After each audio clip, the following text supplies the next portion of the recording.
Your body doesn't think, maybe they're just busy.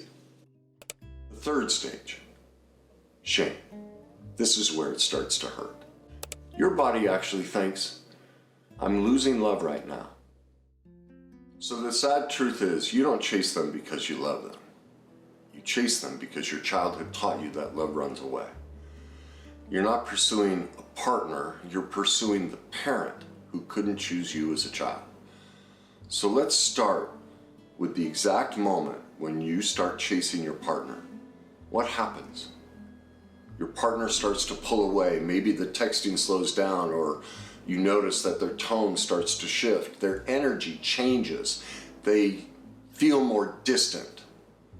Or maybe they say that one sentence that you've been doing everything you can to avoid hearing. I just need more space. Instantly, what do you feel? Your body just goes into panic. Your chest tightens, your stomach drops, your mind races. You replay every conversation. So you do the only thing that your childhood taught you to do. You start trying to fix, soothe them, and chase. You send the long text message, you over-explain, you apologize, even when you did nothing wrong. You start performing, and probably worst of all, you try to become the version of you that they will choose, just like childhood. But what you're calling chasing is actually your fear hijacking your nervous system. This has nothing to do about them. It's not even about the adult you. This is your unseen childhood wound screaming, please don't leave me. You see, when we chase, it doesn't begin as an adult. Chasing begins in childhood, in the exact moment that you learned that love was inconsistent or unpredictable, or maybe for you it was conditional. It started the day that love, attention, things like attunement and care, things you needed, they just disappeared. That's the day your emotional blueprint from childhood was created, and it learned that love had to be earned. That love will be pulled away the moment you need it. And that love will choose work, addiction, siblings, religion, pets, stress, illness, affairs, anything, even silence, over you. So the thing you have to realize is that chasing love is not an adult behavior. It's a childhood role. So let's talk about the 5 childhood conditions that create basically adult chasers. The first one is you most likely grew up with an emotionally unavailable caregiver, and that relationship taught you that connection comes through pursuit. Number 2, you learned to earn love through performance. So it was all about what you did, how well you did it, and not about who you are. Your achievement and your obedience are what gave you attention and connection, not your inherent value and worth. Number 3, you were the emotional caretaker. Your worth and value came from emotionally fixing, soothing, and stabilizing them. Maybe you grew up in a single-parent household, and your parent made you their best friend, their surrogate spouse, their emotional confidant. Number 4, you lived in confusion and chaos. From moment to moment or day to day, they bounced from warm to cold, from calm to rage, from playful to disinterested. So the uncertainty and the chaos that you experience creates a trauma chemistry in your brain and body. What isn't safe and predictable becomes your normal. And so living in trauma just feels like home. Number 5, basically at the core of all of this, you just never felt chosen. So you always lived in the background. Like, man, this is a tough metaphor, but I think this is how these people feel. Like the family pet at the dinner table, just bouncing around to everybody there, hoping somebody will just scratch their head and maybe toss them a little leftover scrap of love. So basically, your adult chasing is simply your childhood trying to finish a story it never got to complete. Now, let's retrace and go back and talk more about the trauma chemistry, because this aspect of your chasing and discovering how to get out of it is critical. You see, your brain is formed by your emotional experiences as a child, and not your thoughts. All thoughts come from emotions. And so those experiences create an emotional blueprint that we just take into adulthood. So if you're a chaser, your brain became addicted to the emotional chemicals produced by distance and unpredictability and the inconsistency and really cycles of hope and fear, and then periodically, out of nowhere, intermittent reinforcement with just small bites of love and care, which were then most likely instantly removed, which created longing. Everything for you was unpredictable and unreliable. And so this emotional cycle of ups and downs, I don't know if you're aware of this, but it's the exact same system that casinos use, especially in their slot machines, to make people addicted. That's what happened to you, the same cycle. So your brain gets dopamine just like the gambler, not from winning, in your case, not from love, but from the chase. So as a child, you pulled that metaphorical, emotional safety and love slot machine handle every day, just cranking on it as often as you could, trying anything and everything, anxious to see also what would be the result. What were you going to get from your caregivers every time you adjusted your behavior and became something else? Just like the gambler, you were desperate to win. And even now as an adult, you're desperate to win. That's why you keep picking people who mirror the exact same emotional environment of your childhood. So now you know why that avoidant just feels magnetic. Their unavailability just is intoxicating. Their distance feels like, oh, they're so deep. That's also why the stable person feels boring. The present one feels unsafe. The consistent one just feels foreign to your brain and body. You see, your nervous system isn't seeking love. Your nervous system is seeking what it survived. That's because our brains are designed to repeat what they already know. It's in all of us. All it does is follow the emotional blueprint of what we experienced as a child. It's what I call the worst day cycle. So let me break it down for you. There are 4 stages to it: trauma, fear, shame, and denial. Trauma is the moment your caregiver didn't choose you. That's the day your blueprint was formed, and this sends you into stage 2 of the cycle, fear. In this stage, your brain and body literally become chemically addicted to the emotional state of chasing. And the chasing sends you into the 3rd stage, shame. This is where it starts to hurt. You see, your emotional blueprint becomes internalized with mantras like, if I were enough, they would stay, or I'm the reason they pull away, or man, I just need to fix myself.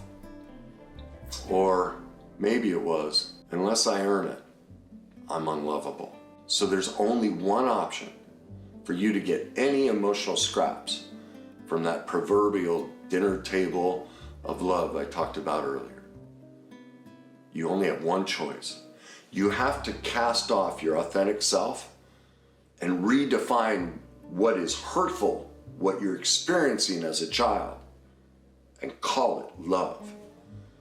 Now, the only way you can achieve that and protect yourself from the overwhelming emotional pain of the first time you weren't chosen is to move into stage 4, denial.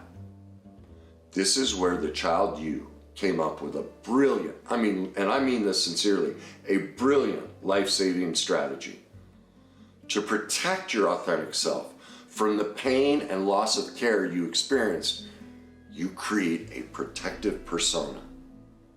And that persona can be the fixer and the giver, the perfect partner, the calm one, the stable one, the one who always forgives, and the emotionally responsible one.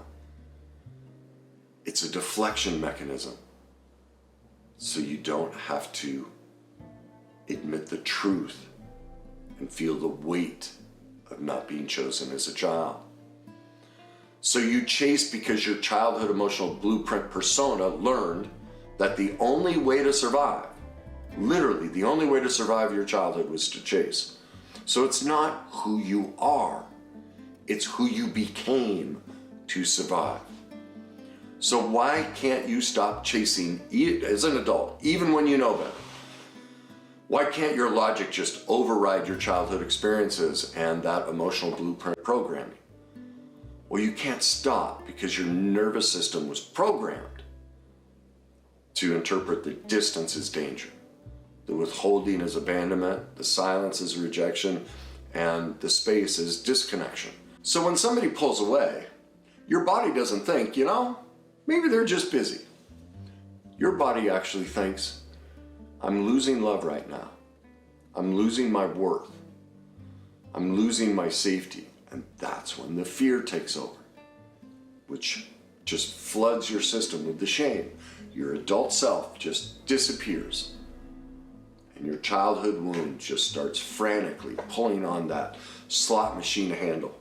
Like, there you go again, just trying everything. Desperate still to finally win love. So I hope you can see by now, you're not chasing that. You're chasing the feeling of being chosen. Now, depending on your specific childhood environment, it could be anything like the 5-year-old who felt invisible because when they'd asked to play, nobody even responded. Maybe it's the 7-year-old who never got picked. Maybe it's the 9-year-old version of you who earned approval through being perfect as a student or an athlete. Maybe it's the 12-year-old who emotionally soothed your parent after a divorce. Or maybe you're the child who learns that just simply your needs were inconvenient. You're the child who just believed, if I can just be good enough, they're gonna finally choose me. So basically every time your partner withdraws, that inner child is jumping forward and it says, I can fix this. I can be better. I can make them stay. So you dig in even deeper. That child still doesn't know that you survived. It still doesn't know that you're an adult now. It still doesn't know that love can be safe. It has no emotional blueprint for that. What that means is that chasing is your child trying to rewrite the history and find somebody to be the caretaker and caregiver of your abandoned heart. So how do you stop the chasing pattern? Well, you can't do it with superficial strategies that treat the symptoms like emotional intelligence, but you can only do it with true emotional reprogramming that heals the actual core. You need a process that gets to the root of the problem, and the process you're looking for is the authentic self cycle, which is built on developing emotional authenticity. Now I say that because emotional intelligence, while it's great that they created that name and got everybody talking about emotions, it only has you focus on your emotions today as an adult. It never tells you that every adult emotion that you're having started in childhood. So emotional intelligence is a superficial system that's dealing with the symptom, not the cause.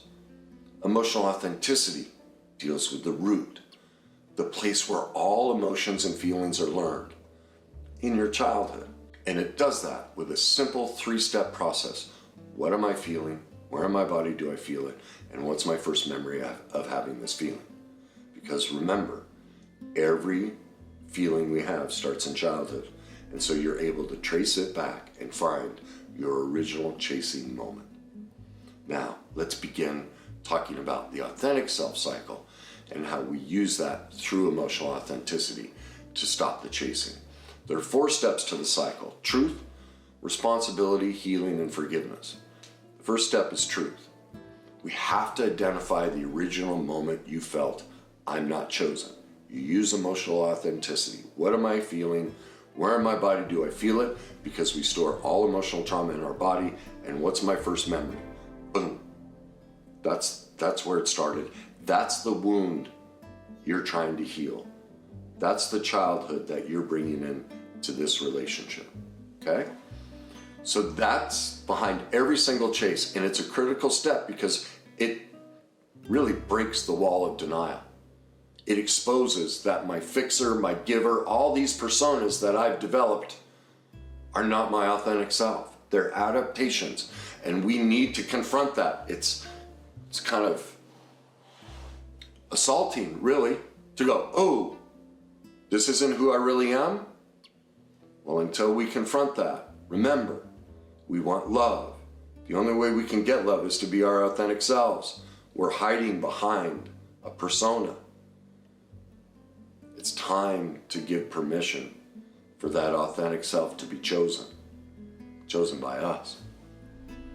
So that is the emotional false persona blueprint you developed, that you had to choose really to survive. And that takes us into the second step, which is responsibility. Now, I want to make it clear, this isn't blame or shame. You did the best you could with what you knew at the time. So responsibility looks more like, this survival pattern that I developed, it kept me safe. But now it's time to let it go. And I'll do that by committing to a process and a plan of healing. And that's step 3. This is where the emotional authenticity method comes in, because it's going to show you how to rewire the chasing response, show you how to reparent your inner child and become the parent who chooses you. And when you do that, you can break the shame story, heal that fear-based chemical addiction. You can confront the emotional memory that your body's still carrying. You'll be able to create the emotional safety inside your own nervous system. You'll teach your body that stability equals safety. You're going to build tolerance for consistent love. You see, when you become the parent you needed for yourself, safety becomes familiar and chasing becomes unnecessary. So the combination of the first 3 steps lead you into step 4, forgiveness. Now, forgiveness is not about focusing on the partner you chased or the parent who couldn't choose you or caregiver that couldn't choose you. I mean, there's an aspect of that, but the most important aspect of forgiveness is about the child who had to chase love, drop their authentic self, create a false persona, and chase love to survive. So forgiveness is the moment you can be the parent to your wounded child.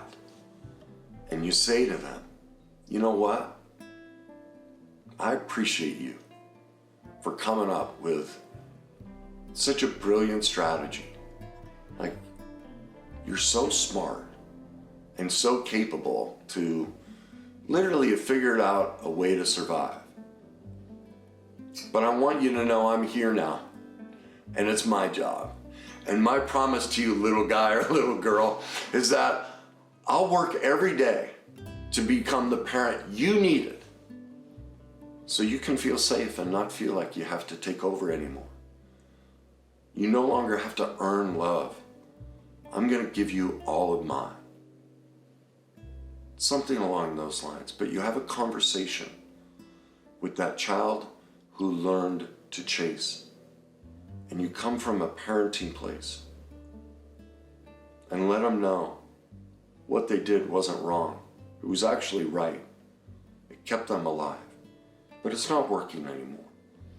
And now I, as the adult, am aware of it. And I'm going to commit to truth, responsibility, healing, and forgiveness. I'm going to take care of you, little guy or little girl. It's my job now. I got you. I hope you can now see that, like, when you use these 4 pillars of the authentic self cycle, and you do that through the emotional authenticity method, which is much bigger than, I just gave you the root, the place to start.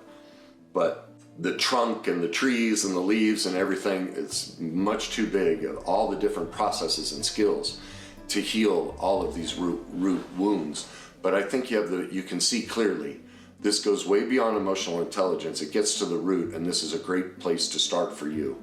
And if you choose, you can learn more about what I teach in my programs and stuff to go deeper. At least I hope that now you can see you don't chase because you're needy. You chase because your childhood taught you that love disappears. But more importantly, that you deserve to be chosen. And it's not being chosen by others, but you really deserve to be chosen by yourself. So, if you'd like to learn more about my authentic self cycle, my emotional authenticity method, you're welcome to check out my latest book, Your Journey to Be Yourself. The link is in the description below. But whatever you do, just start choosing you and chasing you.